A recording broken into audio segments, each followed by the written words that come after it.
So, hello, this is the summary of the week 5 of your course, Essential of Data Science with R Software, Probability and Statistics. So, I'll be summarizing the key terms, the key concepts that you saw in the week 5, and I'll be solving some questions from previous year's question paper. So, yeah, let's start lecture.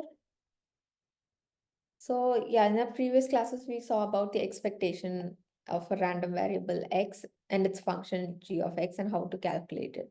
So it is given by the summation of the product of the random variable, which is g of x, into its probability function. So this is your expectation of x, which is also your mean. So all of this happens, so there are moments in which you can calculate it. So when this happens around your mean, when you calculate the expectation around your mean, it is called the raw moment. So this is when r is equal to 0. So basically g of x is given by x power r, then e of gs is equal to e into x power r. So this is the rth moment of x about 0, which is mu r. So this r can also be any values like 1, 2, or 3 around the central moment. So in that case, you denote expectation of the random variable as e of x minus a power r, and this is the rth moment of x about a, and r could be any non-negative integer.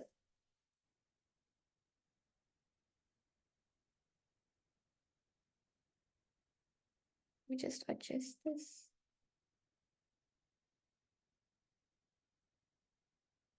Yep.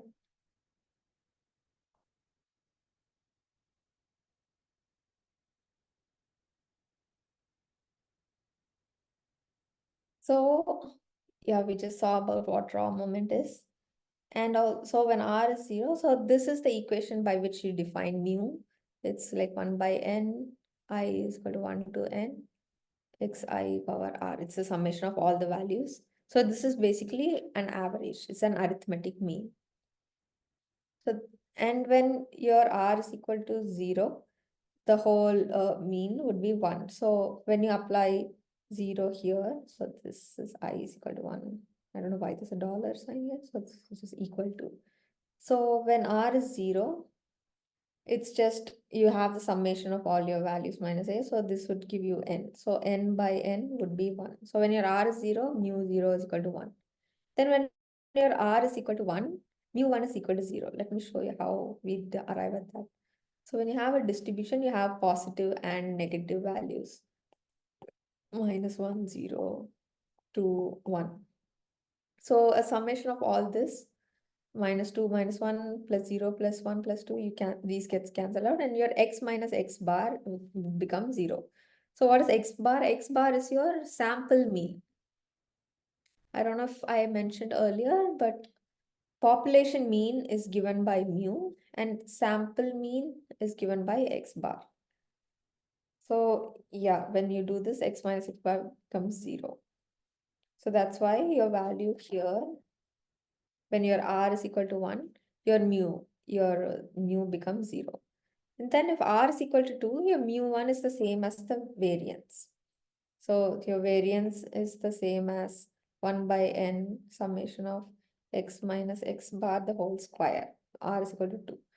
So yeah, when r is equal to 2, the value, your mu1 is actually your variance.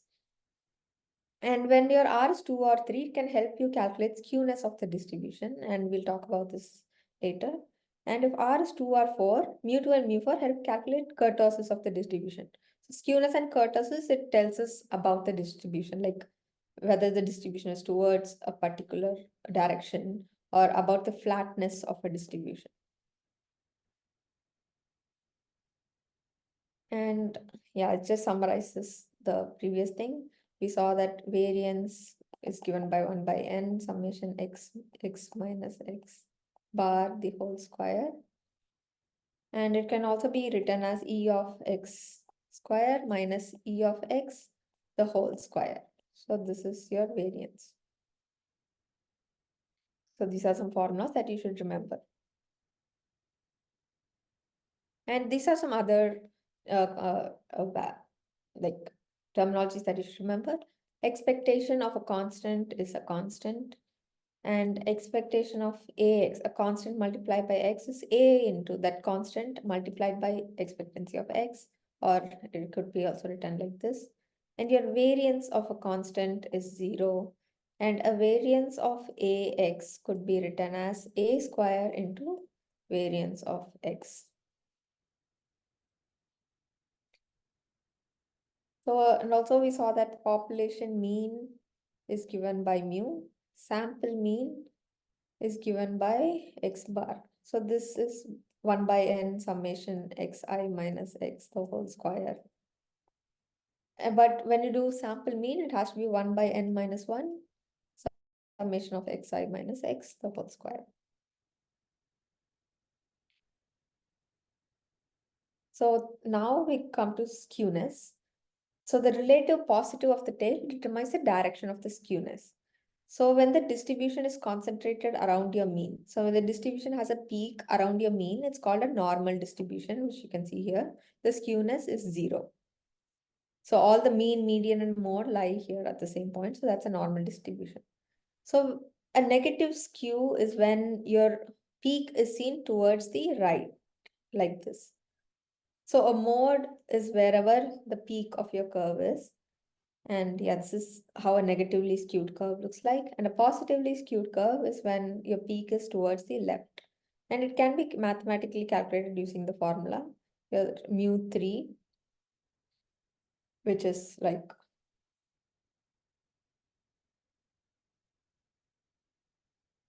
so mu3 is when r is equal to 2. So yeah, your mu3 square by mu2 square is when r is equal to like mu2 cube.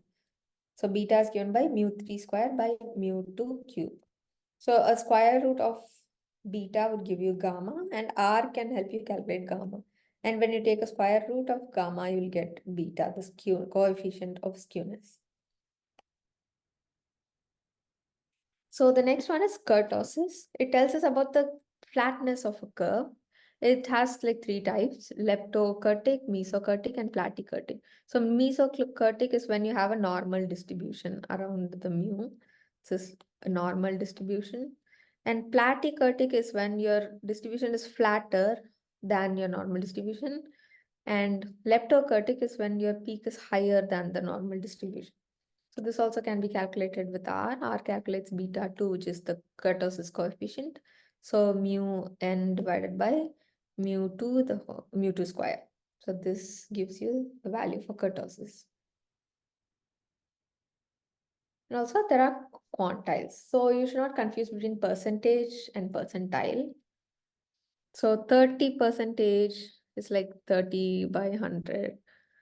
But 30th percentile, if you want to calculate something, the top 30th percentile of a distribution, you should calculate the 70th percentile, which is before that. So 70 plus 30 is 100 percentage. So if you want the top 30 percentile, you have to calculate the 70th percentile. And the values above that would fall under the 30th, top 30 percentile. And yeah, when you say quartile, there's an increment of 0.25. It goes by a step of 25. So the first quartile means it's 0.25. Second quartile is 0.5. Third quartile is 0.75. And fourth quartile is 0.1. Like fourth quartile is 1. And deciles go by a step value of 10. So 10%, 10 percentile, like that is like your first decile. 0.1 is first decile, 0.2 is second decile, 0.5 is fifth decile, and so on. And your percentile go by value 0.01. This is your first percentile. 0.02 is your second percentile. 0.5 is your 50th percentile. And 0.9 is your 90th percentile. 0.99 is your 99th percentile. It goes like this. And yeah, we could look at this when we are solving one of the problems, Chebyshev's theorem. And yeah, with R, you can directly calculate mean and variance using some inbuilt functions, which we can also which you can also see.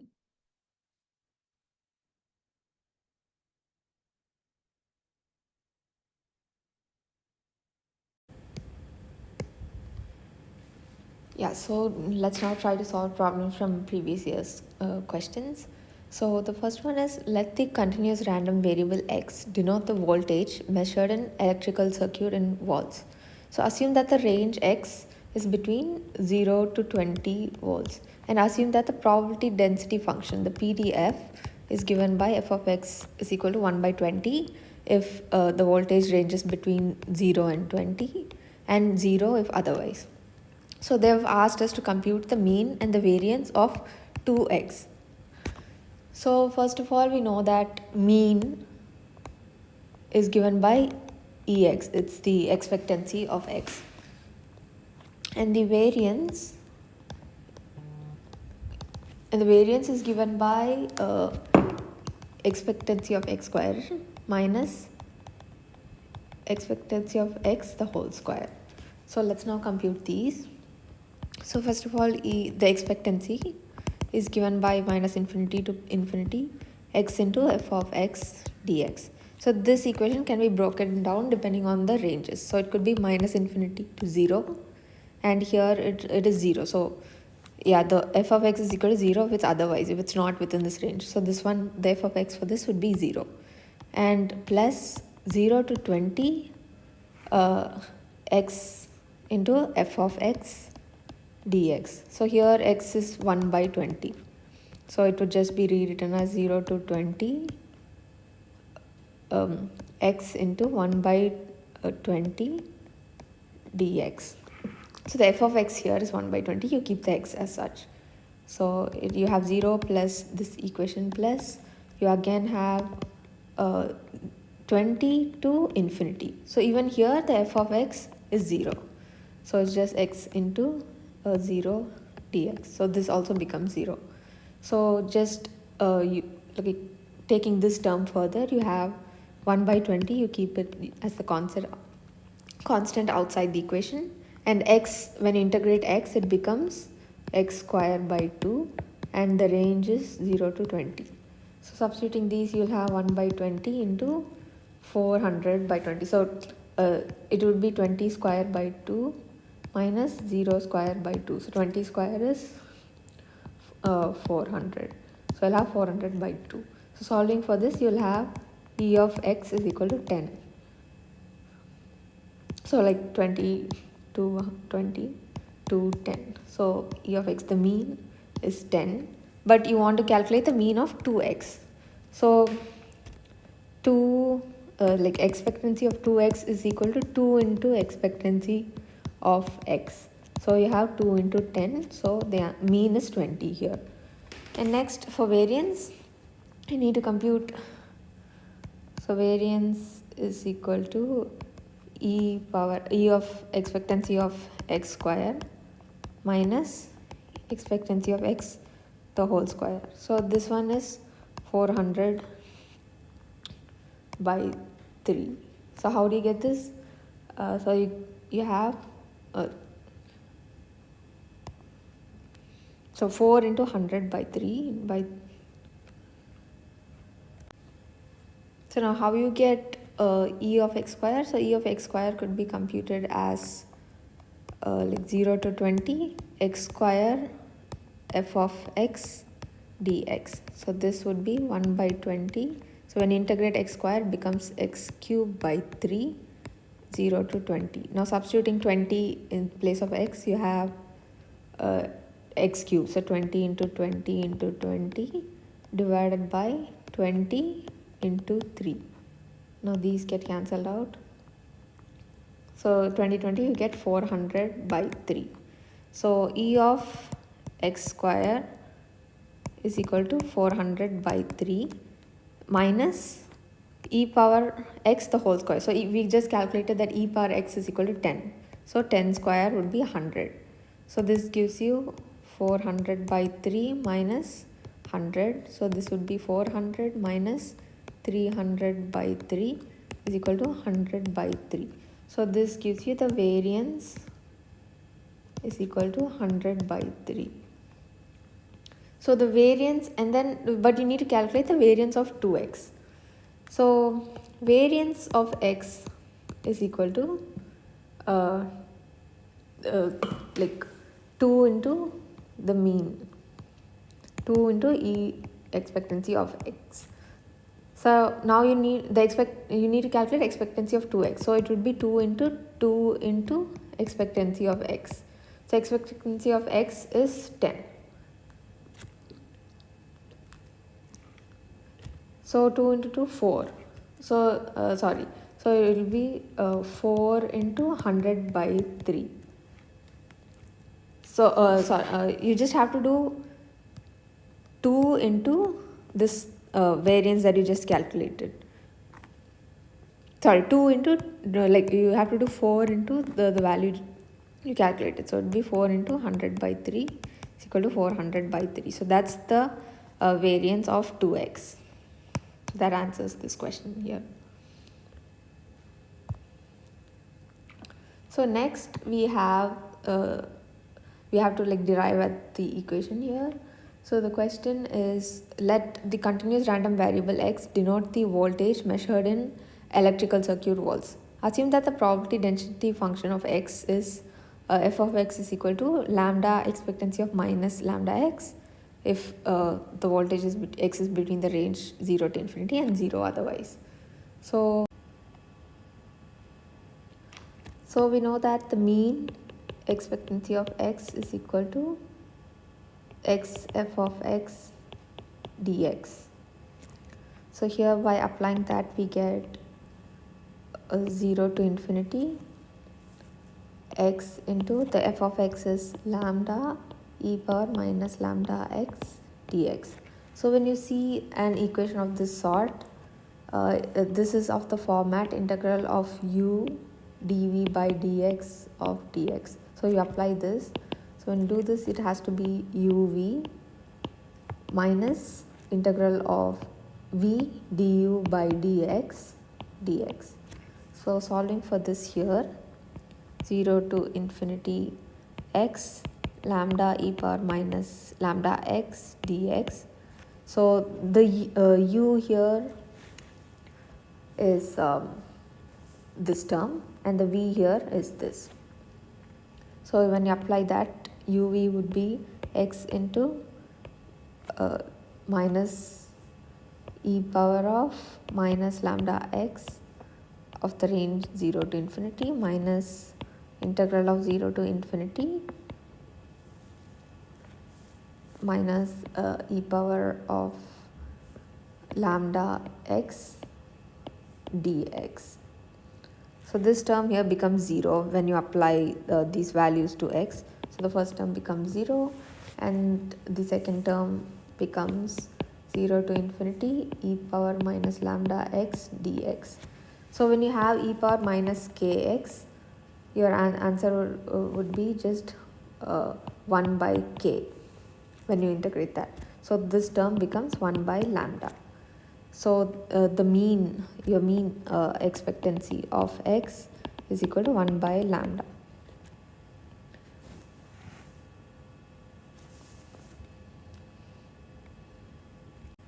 And next you have to find out the variance. Variance is sigma square mu. So it's just like 2 into e of x square. So applying this, you would just have 2 by lambda square. So that would be your e of x square. E of x square would be 2 by lambda square. Now you substituting this to your variance equation, you have e of x square minus e power x the whole square. So we just found out that this term is 2 by lambda square and this value is 1 by lambda. So applying, you need to take a square of that, and simplifying this, you would get your variance of x is equal to 1 by lambda square. So this answers the question. Mu of x, mean, is equal to 1 by lambda, and your variance sigma square of x is equal to 1 by lambda square. So for the next question, consider an experiment of tossing 3 unbiased coins. Let x denote the number of heads. So what is the variance of x? So a sample space could consist of 0 heads like t, t, t, or it could have one head like HTT or THT or TTH, or it could have two heads like HHT or HTH or THH, or it could have three heads, HHH. So the sample space has 8 observations, and you could consider random variable x that could denote 0 heads, 1 head, 2 heads, or 3 heads. So now the probability for having one head would be 1 by 8, like you can see here, and probability of one head would be 3 by 8. Probability of two heads will also be 3 by 8, and probability of getting 3 heads will be 1 by 8 again. So now you know that the variance of x is given by the formula e of x square minus e of x the whole square. So we know that e of x can be given by the summation of x into f of x. So f of x would be each of your probabilities here, and x is 0, 1, 2, and 3. So by applying that, you have 0 into 1 by 8 for 0 heads, plus 1 into 3 by 8 for 1 head, plus 2 into 3 by 8 for 2 heads, plus 3 into 1 by 8 for 3 heads. So now solving for this, you have 3 by 8, so you have 0 plus 3 by 8 plus 6 by 8 plus 3 by 8. So adding all these up, 3 plus 3 6, 6 plus 12, you have 12 by 8. And then your next term, e of x the whole square, would just be x square into f of x. So you'll have 0 square plus 1 by into 1 by 8 plus 1 square into 3 by 8 plus 2 square into 3 by 8 plus 3 square into 1 by 8. Now solving for this, you'll have 3 by 8 plus 4, 2 2s are 4, 4 3s are 12, 12 by 8 plus 3 3s are 9 by 8. So now adding all these up, you have 12 plus 3 plus 9, 24 by 8. So yeah, so now you just substitute these values to get your variance of x. So it would be e of x square. Your e of x square is 24 by 8 minus e of x the whole square, 12 by 8 the whole square. So now if you just apply these, you'll get your value of variance of x. And then we have the next question. So let the continuous random variable x denote the current measured in a thin copper wire with milliamperes. So assume that the range of x is 0 to 20 milliamperes, and assume that the probability density function, the PDF, is f of x is equal to 0.05 if x is between 0 and 20, and it's probably like 0 otherwise. So now you have to write the cumulative density function.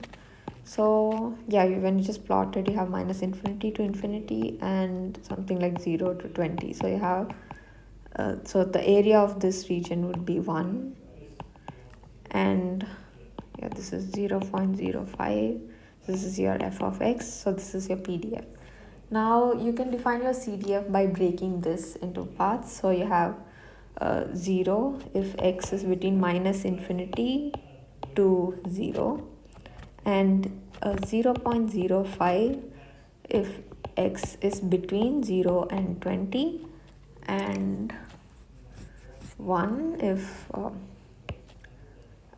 your x is between x and infinity. So this would be your cumulative density function, because the area of this part would be 0, and this part would also be 0, and this part is 1. So like you have a cumulative density function of 1 finally. So let's now look at the next question. So suppose it is known that the number of items produced in a factory during a week is a random variable with mean of 50. So if the variance of a week's production is known to be equal to 25, what can be said about the probability that the week's production would be between 40 to 60? So now this is based on a theorem called Chebyshev's theorem. So if the mean is mu and the variance is sigma square, then it can be said that the random variable x takes values in a certain interval c, which is symmetric around the expectation mu. So irrespective of the random variables distribution. So it can be given by the formula probability of absolute value of x minus mu greater than or equal to c is less than equal to variance of k by c square. So it also can be written as probability of x minus mu lesser than or equal to c is greater than or equal to 1 minus variance of k by c square. So this is a far estimate than the exact probability. So if you like want to find the probability around which is symmetrical around a given mu, you have to use this Chebyshev's theorem.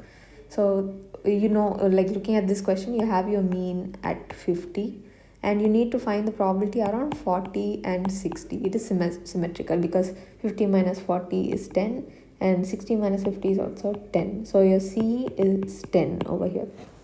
So you just apply the formula like mu and you need to find the probability of this area.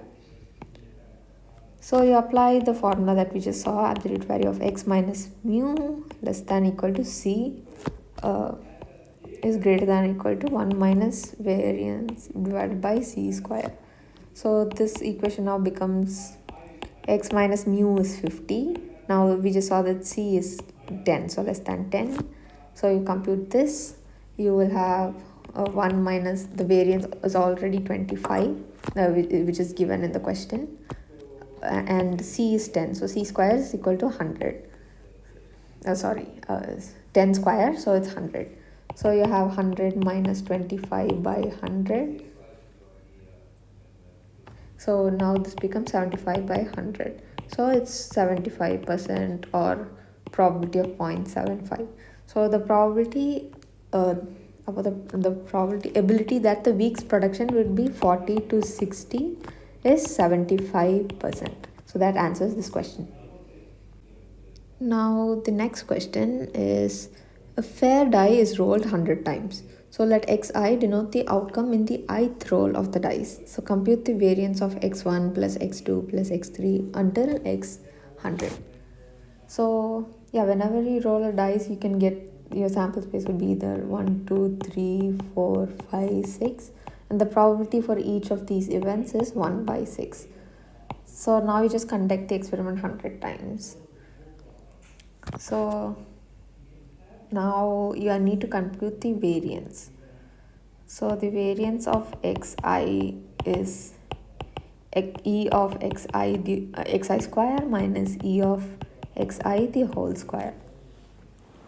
So like how much ever times you repeat the experiment, you're going to get any of these outcomes, and the given probability for that is this. So now let's just compute this first term. So expectancy of xi square would be x square into f of x.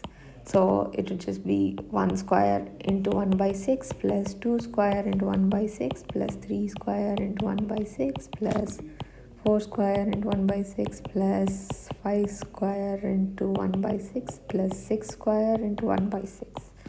And now the expectancy of xi the whole square would be 1 into 1 by 6 plus 1 into 2 into 1 by 6 plus 3 into 1 by 6 plus 4 into 1 by 6 plus 5 into 1 by 6 plus 6 into 1 by 6 the whole square. So now solving for this, you would get 1 by 6 plus 4 by 6 plus, when you compute this, you would get 91 by 6. And when you compute this whole thing, you would get 21 by 6 the whole square, which is equal to 91 by 6 minus 21 square is 441 by 6 square is 36. So you'll have 36. So 91 into 6 would be 546 minus 441. So you will get something around 105 by 36. So this would be the variance for this event, this whole experiment. So let's look at a few more questions. So you could work them out with R. And yeah, let's just look at them. So the following are the marks out of 100 that were given to 200 students in an exam. So these are all the marks that out of 100 for 200 students. So the examination declares a candidate to be admitted if the marks obtained are in the top 30 percentile. So when you say top 30 percentile, you have to look like up to 70th percentile. So anything above the 70th percentile is the top 30th percentile. So 5 candidates obtained the following marks. So the first candidate got 73, second candidate got 65 marks, third candidate got 80 marks, and candidate 4 got 50 marks, and candidate 5 got 36 marks. So which of the candidates will be admitted? So you have to be careful. You should not confuse percentile with percentage. So top 30 percentile would mean like top 30%. So it's something about 70%. But 70 percentile is something close to 70%, but it's not exactly 70%. So you can calculate the percentile using R. And yeah, let me open my R window. So yeah, we already have the marks vector. We have it. And when we run it, the values will be stored in the variable in the object called marks.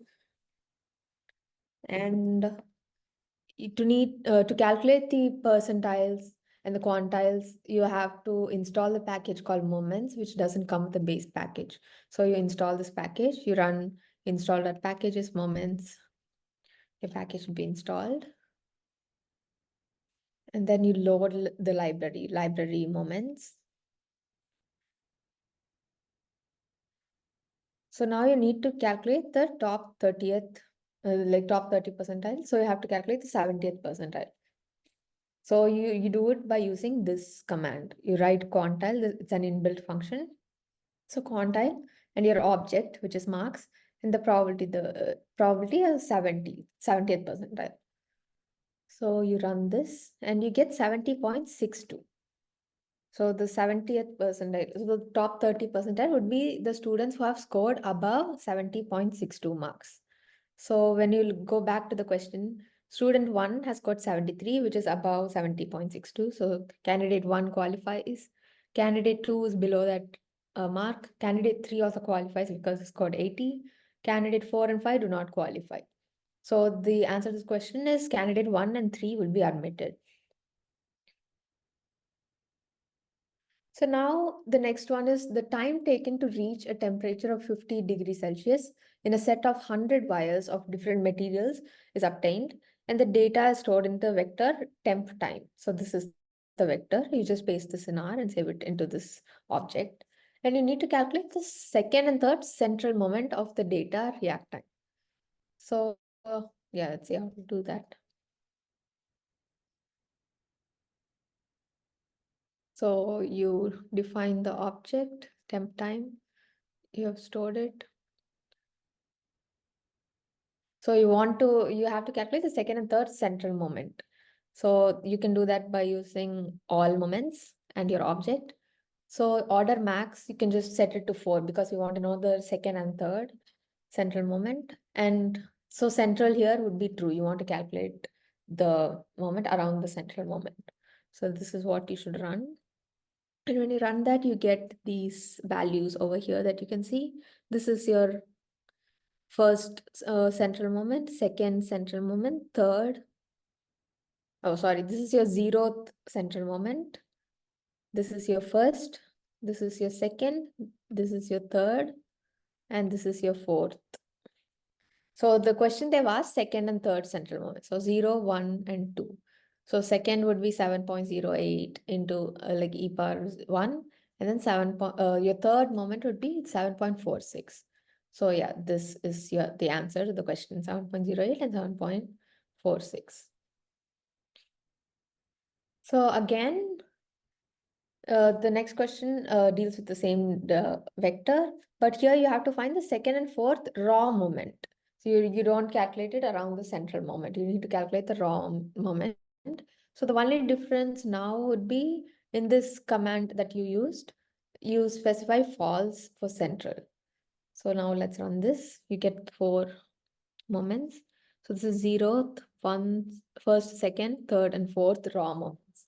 So the question they've asked, second, fourth raw moment. So this is a 0, 1. Your second raw moment is 2178.32. Your fourth raw moment is 1065, 81.44. So this is how you calculate your moments, either raw or central. These are the commands that you should use.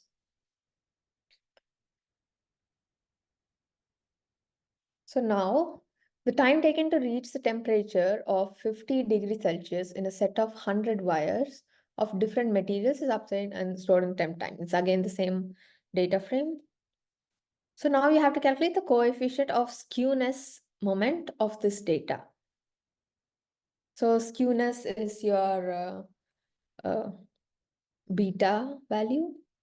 Oh, sorry, skewness is your gamma value. And you can just directly use a function called skewness of temp time. You run this command and this is your skewness. It's 0.125. So it's a positive skew. So the data is your distribution is skewed towards the right. Like the peak is towards the right rather than your peak in the center, like you would see in a normal distribution. And the next question, same data frame, you have the same vector. You have to calculate the coefficient of kurtosis, which is beta 2 for this data. So just like in the previous question, you used skewness of temp time. Now you use kurtosis of temp time. So it gives you your value 1.891. It tells you about the flatness of your distribution. And now the next question is the same vector. You have to calculate the third and sixth decile of the data. So third and sixth decile means like 0.3 and 0.6. So right, like 0.3% and 0.6%. So you can compute that with this formula.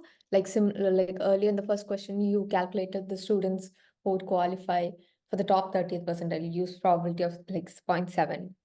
So here you do use 0.3 and 0.6 because it's a third and sixth decile. Decile means you count in tens.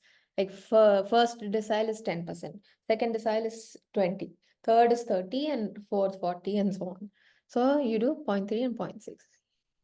So quantile of temp time, and you define what you want. Oh, sorry. Yep. So your answers are 39.95 for 30th decile and 47.80 for the 60th decile.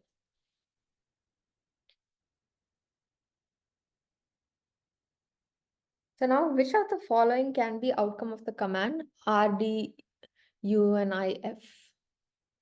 64,9? So what this does is it generates random numbers between 4 to 9, but it generates 6 random numbers. So like, 6 numbers between 4 to 9. So your output should have like 6 values. 1, 2, 3, 4, 5, 6. This has 6, but this has 4. So automatically this you rule out from your options.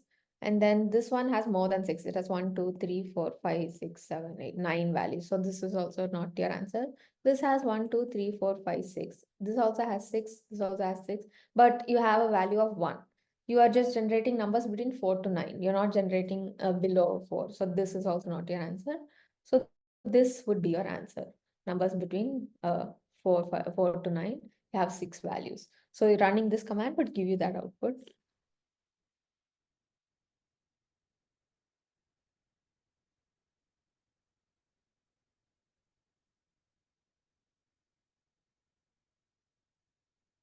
So to do that, you need the package called PURR.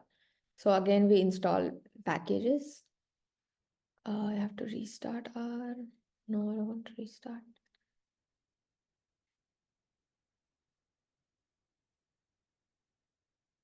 Yeah, so I have installed the package and then I load the package. So if you run this RDUNIF 100, it gives you 100 values between like 1 to 6. So you can see that you have 100 values between 1 and 6.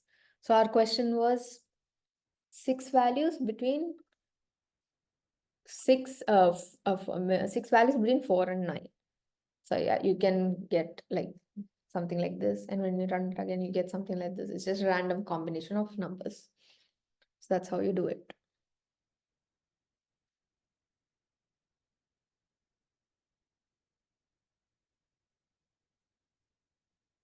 And when you use something like this, it's used to generate a sequence of numbers 1 to 50 with a step 2.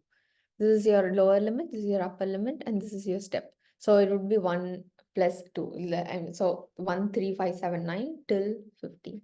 So these are some commands that you could also calculate the variance for this function. Like you can calculate your mean for this. Let's say we defined, so you have this vector RDUINF 649. To calculate the mean, you could just use the mean function, like, and you just paste this over here. This is the mean of all these numbers. You can also calculate the variance with var function. So it's 2.7 here.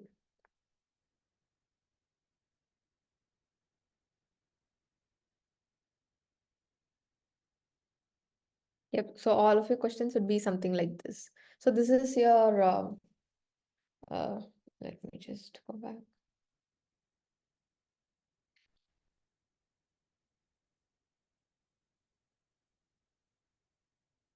So you have two terminologies, like we saw, we have sample mean and population mean. So for population mean, you just have the summation of all your numbers divided by n.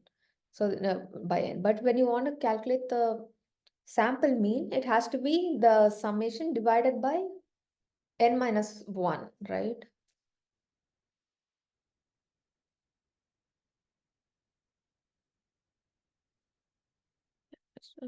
Yes, yeah. So for your population mean, it's just summation divided by n, and for your average, that's the average, and for your population sample mean, it's the summation divided by n minus 1. So if you want to do that with R, you just you calculate n first. So n is just the length of this vector. So here n would be 6, like length would be 6. So do length RD unif, length is 6. So n minus 1 would be, oh sorry, we haven't defined. So n is equal to 6. Like define it here. N is equal to 6. So n is 6. Then n minus 1 would be 5. So yeah, let's define this random thing, that RDUINF. RDUINF, you define to test variable. And if you want to calculate the population mean, it's just like you use the commands that we saw. You use mean of the object, and then population variance, you do var of this. But when you want to calculate the sample mean, you have to do something like this. N minus 1 into mean of your test data that we had here divided by n. So this would be your sample mean. So these are the basic things that summarizes what we saw in this lecture and how to use it with R.